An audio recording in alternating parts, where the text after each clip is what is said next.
The moment I saw them kiss, I didn't feel anger. I felt freedom, because now I had proof, and proof is power. Narration: Lucas Hale. My name is Lucas Hale. I'm 29, and I've spent the last 6 years building a company that carries someone else's face. My brother Micah is that face. CEO, podcast guest, LinkedIn darling.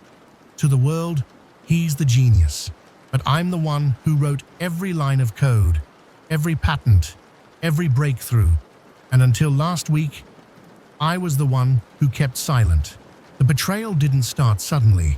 It started with Elena staying later at the office, with Micah's name in her texts, with her locking her phone for the first time in 5 years. Then came the final clue. August 19th, 9:17 p.m. Silver Lake, our smart home system, pinged my private server. Motion detected in the kitchen. 2 faces identified. No registered guests. I checked the camera feed. They weren't just talking. They were holding each other like they'd done it before. Micah kissed her. She didn't pull away. I didn't confront them. Not yet. Instead, I turned off the camera remotely, and I walked downstairs in silence, poured myself a glass of water, and stared at the wall like I was memorizing it. 2 days later, Micah came to our shared office in West Hollywood. He smiled like nothing had happened. "You okay?" he asked. I nodded. "You finally took her," I said. His smile cracked for half a second. "Lucas, I didn't—" "That was always the plan, wasn't it?" I cut in. He opened his mouth again, but I was already packing my things. Just my laptop, a backup SSD, and my personal notebook, the one with the real architecture of our AI platform. The one thing Micah never understood. As I walked out, I left him with a single line. "Take her. Take the spotlight. Take everything you think I care about. But one day, you'll realize you took the wrong thing." 3 days after I left the office, the company issued a statement. Lucas Hale has chosen to step down from HaleTech's leadership to focus on personal projects. We wish him well. It got 10,000 likes on LinkedIn. Micah posted a selfie with Elena in front of the new office mural. New chapter. Still brothers. Founders for life. He made it look peaceful, mutual, clean. He even DM'd me the night it went live.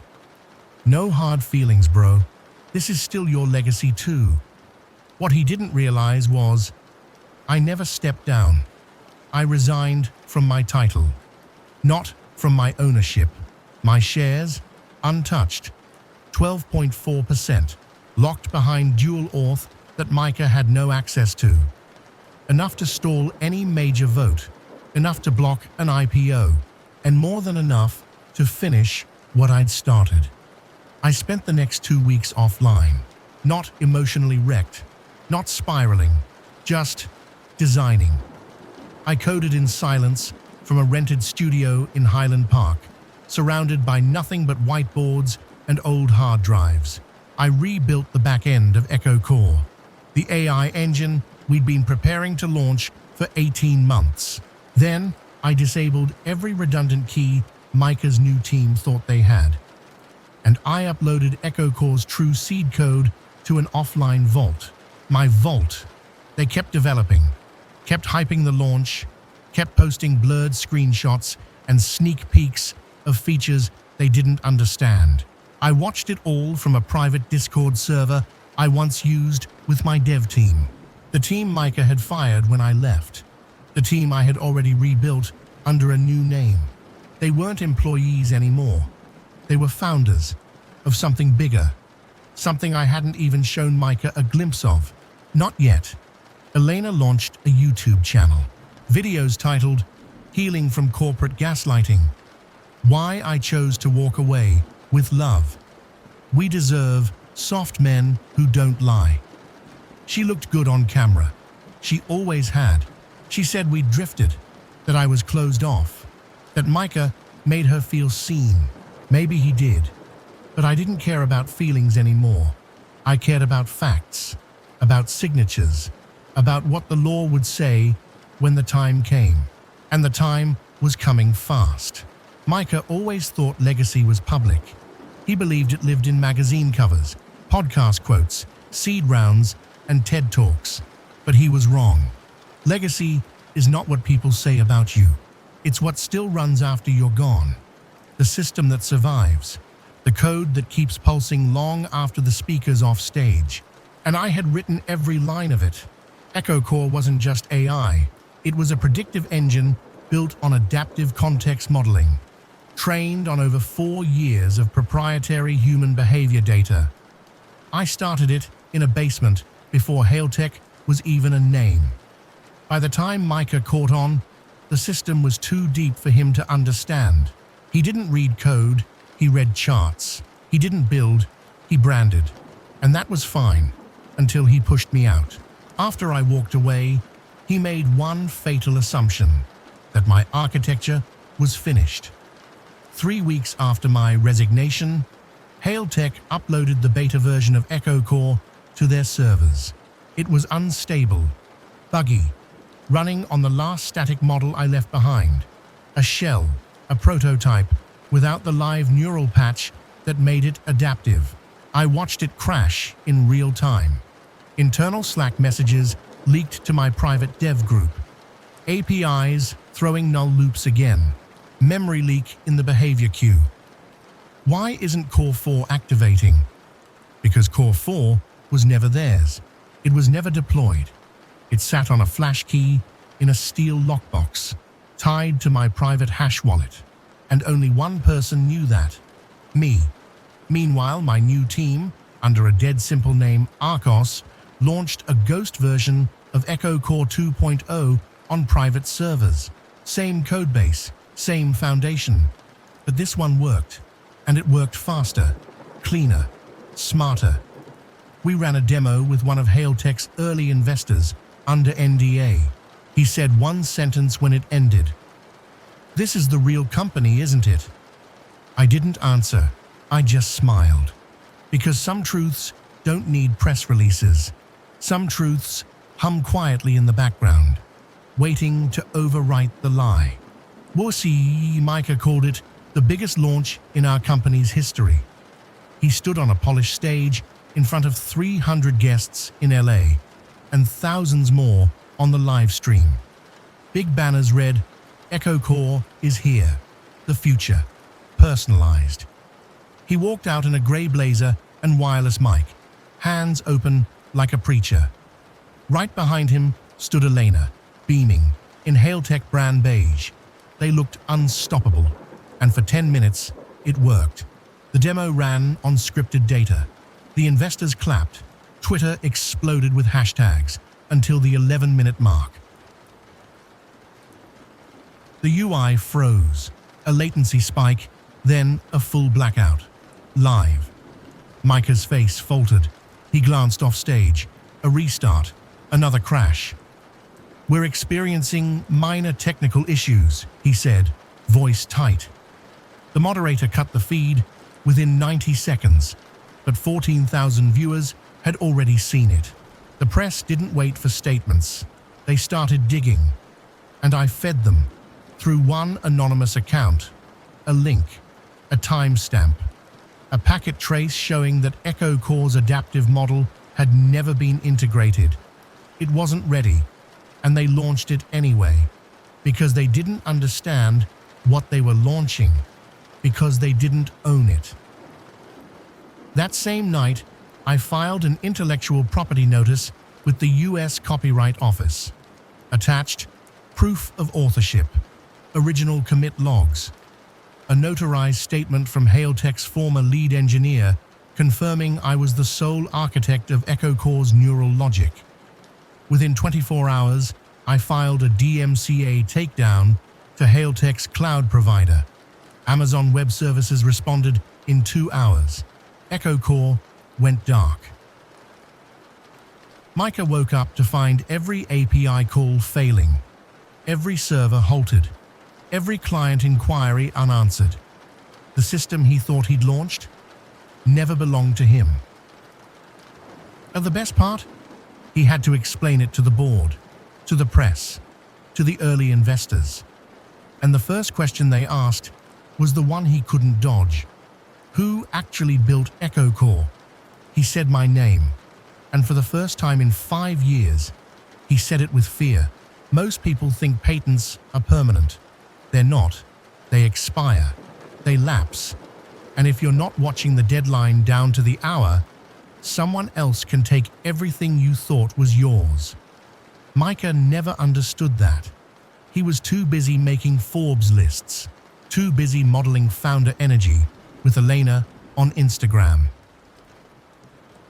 When we first filed Echo Core's provisional patent, I submitted it under HaleTech LLC as protocol. But I built in a failsafe, a clause buried in page 34 of the provisional filing. If this patent is not converted to full utility protection by August 31st, 11:59 p.m. EST, rights default to the original creator's public intellectual claim. Micah didn't read it. He assumed our IP counsel had handled it, and by the time the deadline hit, he was in Berlin, shooting a wired interview. At 12:01 a.m. on September 1st, the patent lapsed. 2 minutes later, I filed a purchase request on the open registry. It cost me $217 in fees. I paid in crypto. By sunrise, the most valuable algorithmic framework in HaleTech's portfolio belonged to someone else. Me. But I didn't announce it. I didn't sue. I didn't post. I waited. 1 week later, HaleTech's CTO held a meeting with Micah and the board. "We can't continue development," she said. "The algorithm is no longer ours." Micah didn't believe her. He had the emails, the contracts, the PR deck. But what he didn't have was the updated registration certificate from the USPTO. I did. 3 days later, I transferred ownership of the algorithm to a shell corp registered in Delaware. Arcos Systems, Inc. Clean, legal, untouchable. And the final blow? That shell corp already had 4 letters of intent from Fortune 500s ready to license Echo Core from me. Micah didn't lose the company in one moment. He lost it line by line, deadline by deadline, signature by forgotten signature.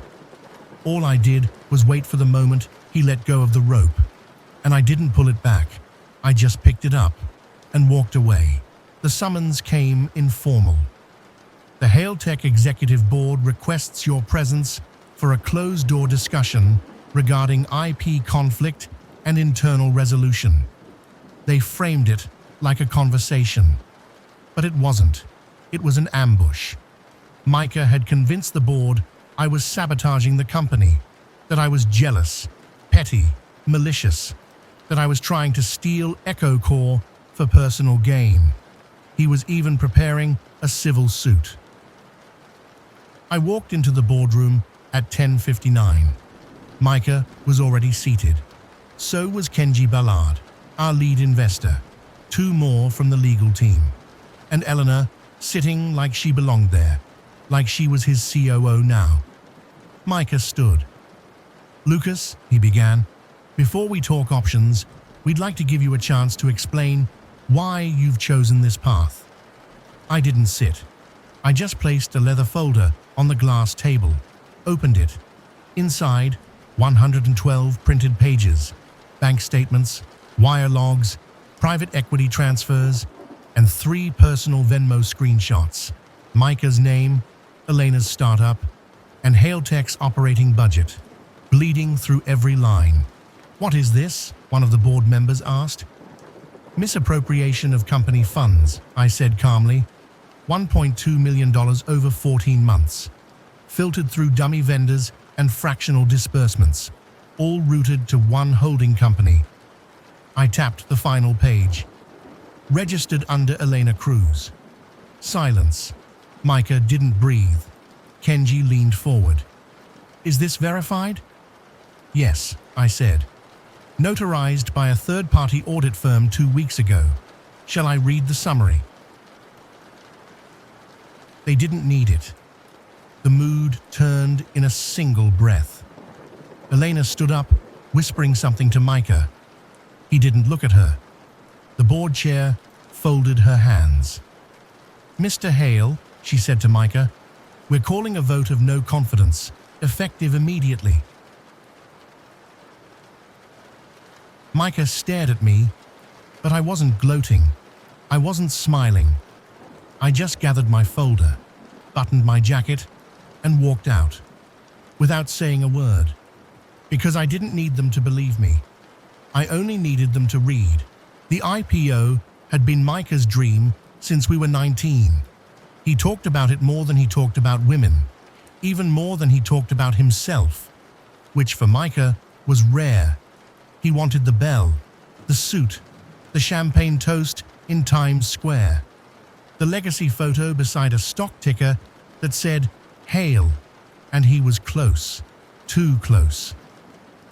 After the board forced him to step down as acting CEO, HaleTech's interim team scrambled to maintain momentum. The underwriters didn't blink. Not yet. The valuation still looked strong. The narrative still held. And as long as the core product was secure, investors stayed. But there was one thing they forgot. I still held 12.4% voting shares. And I still owned Echo Core's neural architecture. And the moment they tried to go public with that code attached, I had them. Legally, I filed an injunction, signed it through Arcos Holdings. The filing hit the SEC pre-clearance queue at 2:31 p.m., the same day Micah was scheduled for a keynote at the TechFound Summit. Instead of announcing the HaleTech IPO, he stood there, stalling. The slide deck froze on Q2 revenue projections. By that evening, every institutional investor had been notified. Pending IP conflict related to core algorithm. Legal ownership in dispute. Recommend delay of public listing. Micah tried to spin it. He said it was a clerical issue. He claimed they were strengthening compliance. But the stock freeze sent a louder message. This company doesn't control what it's built on. Within 72 hours, 3 angel funds pulled out. The IPO was postponed indefinitely. The valuation cratered. Micah texted me the night it fell apart. "Why are you doing this?" I replied with just one sentence. "Because you thought the code was yours, just like you thought she was." He didn't respond, not because he didn't want to, but because there was nothing left to take public anymore. No product, no code, no leadership, just a name. And the name was already mine. After the IPO collapsed, the public started looking for someone to blame. Micah stayed silent. Smart move, the fewer lies, the fewer holes to fill. But Elena, she pivoted, like always.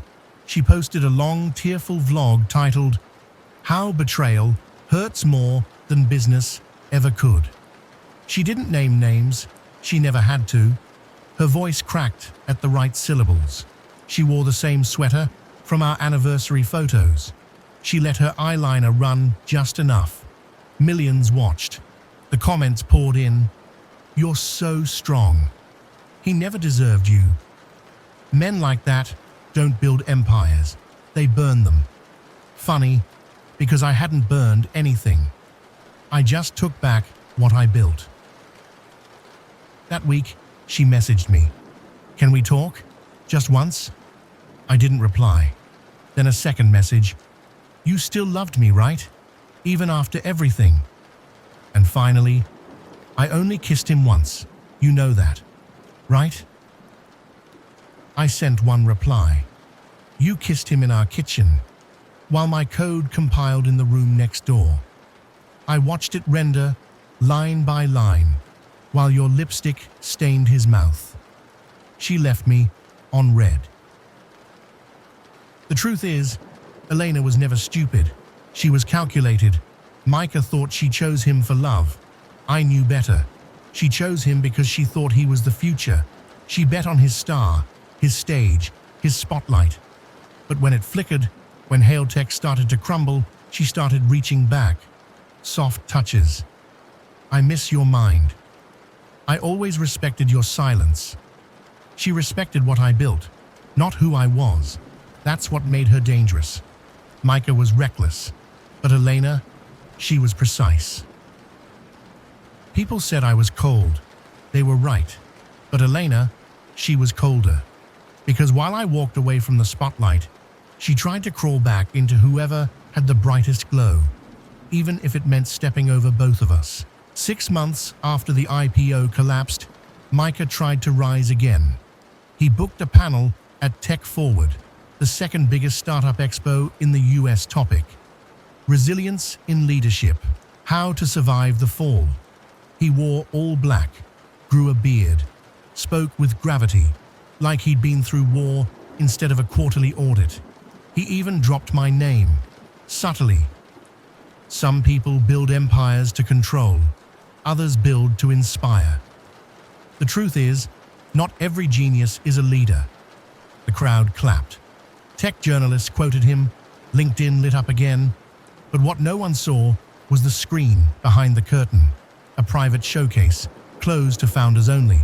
And on that screen, Arcos, my team, my system, my product, rebuilt, expanded, rebranded, not Echo Core.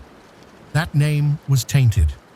This was Arcos V2, a full-stack cognitive engine with explainable AI integration, something HaleTech never even dreamed of.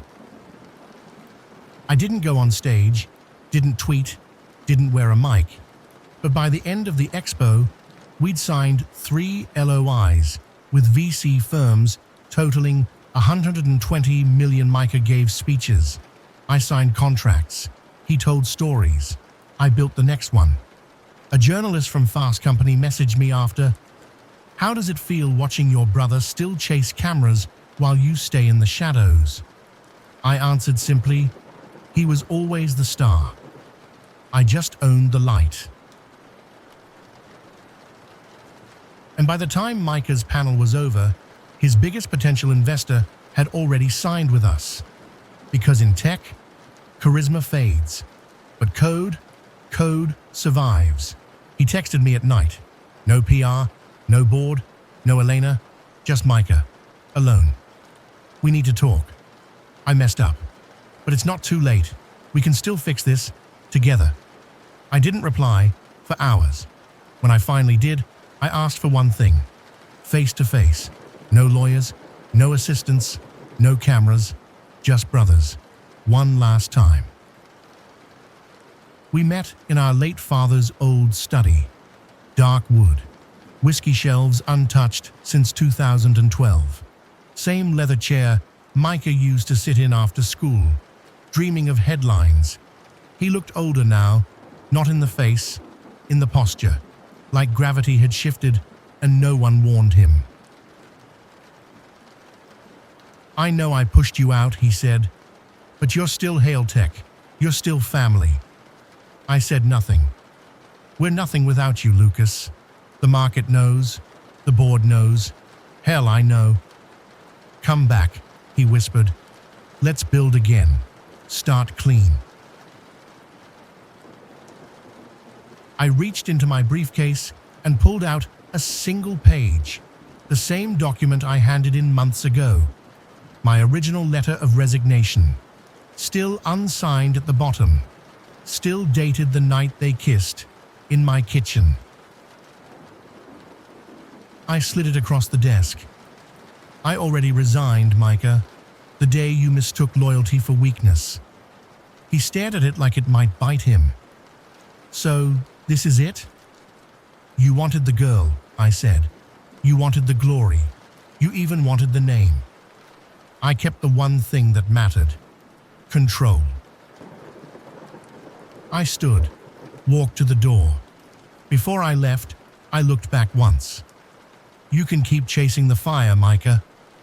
Just remember, you're not holding the match anymore. 3 weeks after our last conversation, HaleTech went into audit lockdown. Not because I sued, not because I filed anything new, but because someone inside leaked internal documents, Slack threads, emails, wire transfers, a 43-page PDF titled Unethical Practices at the Executive Level, a Pattern. No one knew where it came from, but I did, because I didn't write it. Elena did.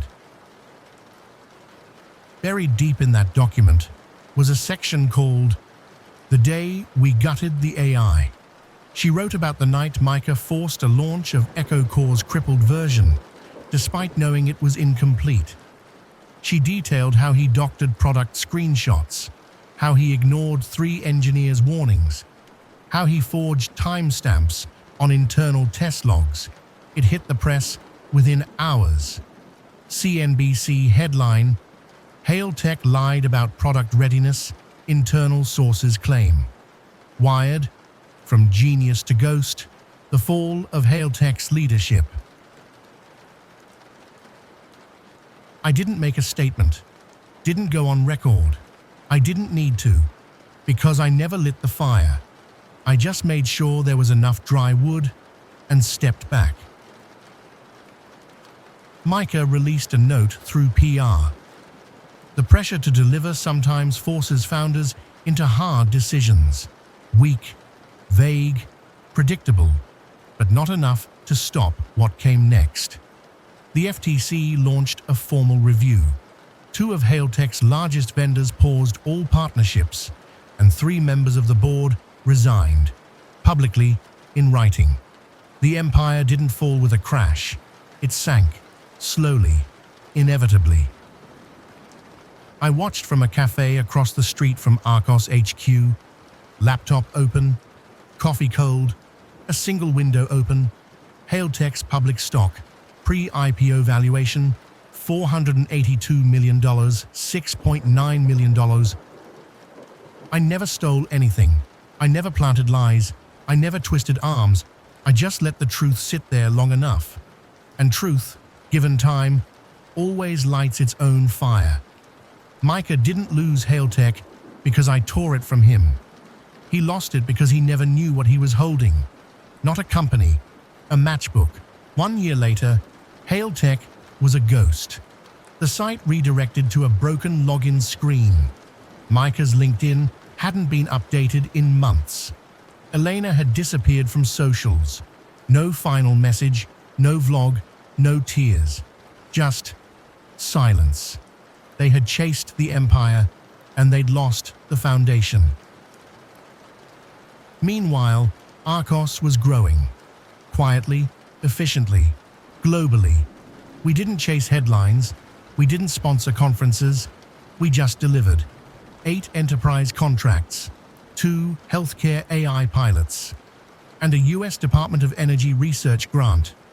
The code that Micah once pitched on stage now pulsed inside real systems, saving time, saving money, saving lives.